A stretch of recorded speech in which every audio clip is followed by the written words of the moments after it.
வணக்கம் தோழர்களே. துணை முதலமைச்சர் அஜித் பவாரினுடைய விமான விபத்து மரணம் ஒரு பெரிய அதிர்ச்சியையும் சந்தேகத்தையும் உண்டாக்கி இருக்கிறது. அடுக்கடுக்கான கேள்விகளை எழுப்பி பாஜகவை கதறவிட்டு இருக்கிறார் மம்தா பானர்ஜி.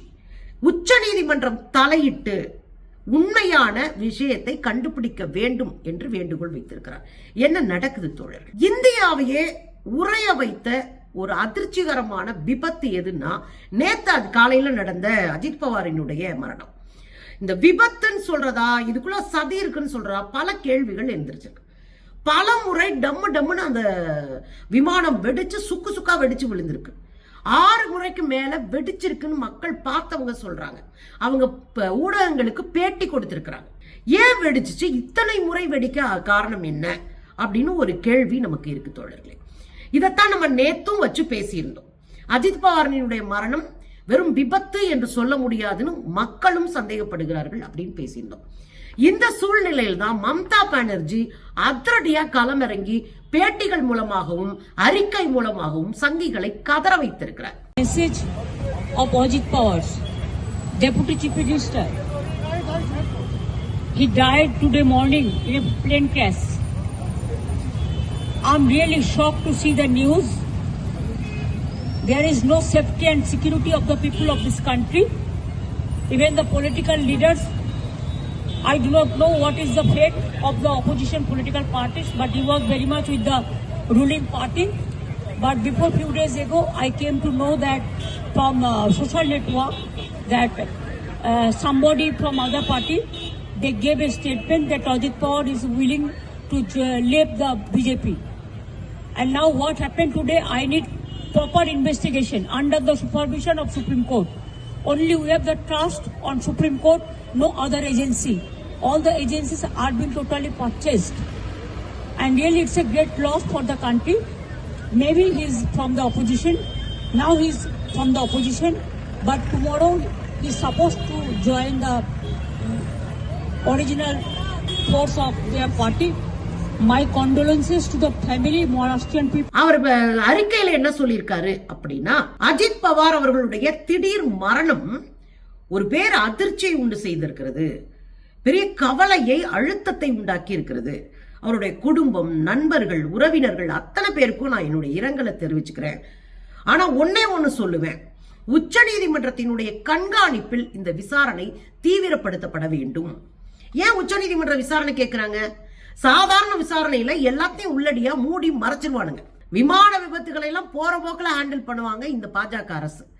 அப்படி போற போக்குல லெப்ட்ல ஹேண்டில் பண்ணிடக்கூடாது அப்படின்றதுக்காகத்தான் உச்ச நீதிமன்றத்தினுடைய தலையீட்டின் கீழே, அவங்க கண்காணிப்பின் கீழே நீங்க ஏன் இந்த விசாரணையை கொண்டு செல்லக்கூடாது என்று அறிக்கை வெளியிட்டிருக்கிறார். பாருங்க,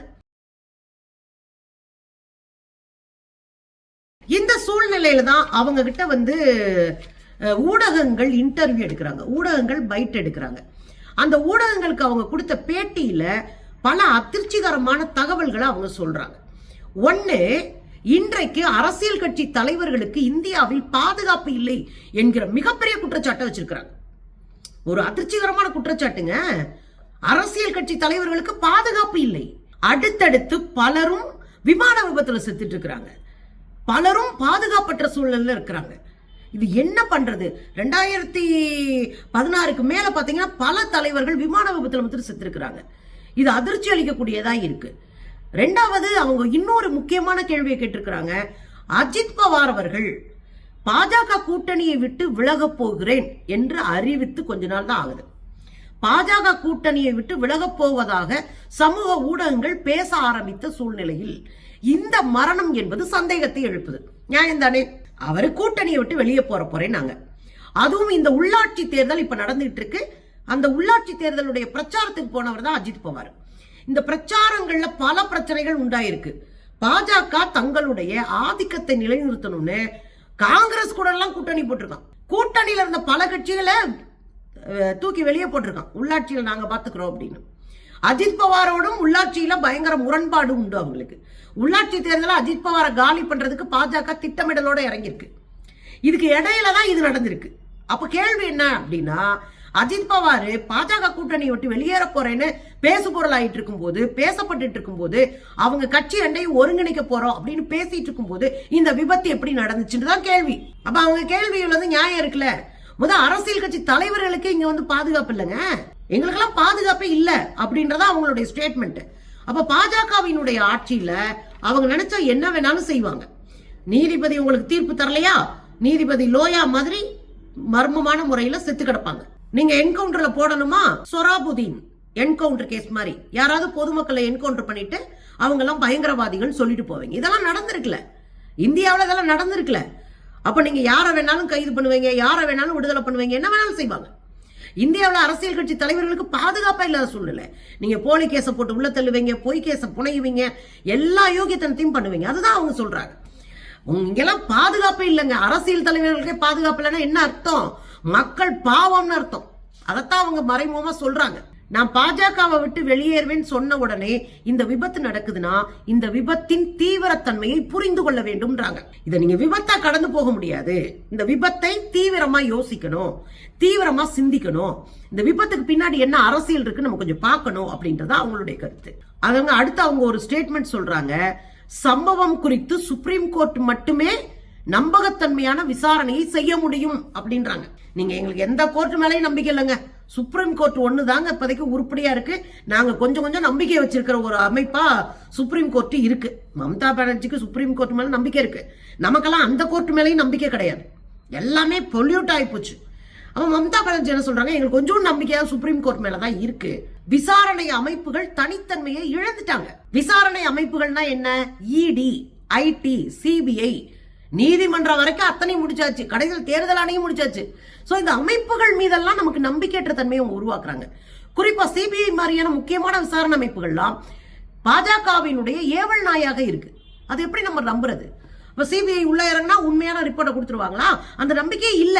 விசாரணை அமைப்புகள் நீர்த்து போயிருக்கு, விசாரணை அமைப்புகள் நம்பகத்தன்மையை இழந்திருக்கு. அப்ப அவங்கள நம்ம நம்ப முடியாது. நமக்கு இருக்கிற ஒற்றை நம்பிக்கை, ஒரே அமைப்பின் மீது எங்களுக்கு கொஞ்சம் நம்பிக்கை இருக்குங்க, அது உச்ச நீதிமன்றம் என்று பேசியிருக்கிறார். அப்ப சுப்ரீம் கோர்ட் தலையிட்டு ஒரு நேர்மையான உண்மையான விசாரணையை நடத்த வேண்டும் அப்படின்னு மம்தா பானர்ஜி பகிர்ந்திருக்கிறாங்க. இதை தாண்டி பலரும் பேசியிருக்கிறாங்க. யாரு? காங்கிரஸ் கட்சியை சேர்ந்த கௌரவ் கோகாய் அவர் சொல்றாரு நேர்மையான விசாரணை நடைபெற வேண்டும். லல்லு பிரசாத் யாதவ் சொல்றாரு நேர்மையான விசாரணை நடக்கணும். பிரகாஷ் அம்பேத்கருடைய பேரன் அவரும் சொல்றாரு நேர்மையான விசாரணை நடக்கணும். அப்ப காங்கிரஸ் சொல்லுது, ஆர்ஜேடி சொல்லுது, அம்பேத்கருடைய பேரன் சொல்றா அப்படின்னா இந்த விமான விபத்து என்பது எல்லோருக்கும் ஒரு சந்தேகத்தை உண்டாக்கக்கூடியதா இருக்கு, ஒரு சந்தேகத்தை உண்டாக்குது. இவங்க மேடே கால் பண்றாங்க. அங்க விமான விபத்து நடக்கிறதுக்கு ஒரு 4-5 நிமிஷத்துக்கு முன்னாடி அங்க இருந்த விமானி மேடே கால் பண்றாங்க. மேடே கால்னா என்னன்னு தெரியும்? கடைசியா ஆபத்து ஏற்பட்ட பிறகு எங்களை காப்பாற்றுங்க, என்ன வழி இருக்கு அப்படின்னு கேட்கிற அவசர உதவிக்கு பேரு தான் மேடே.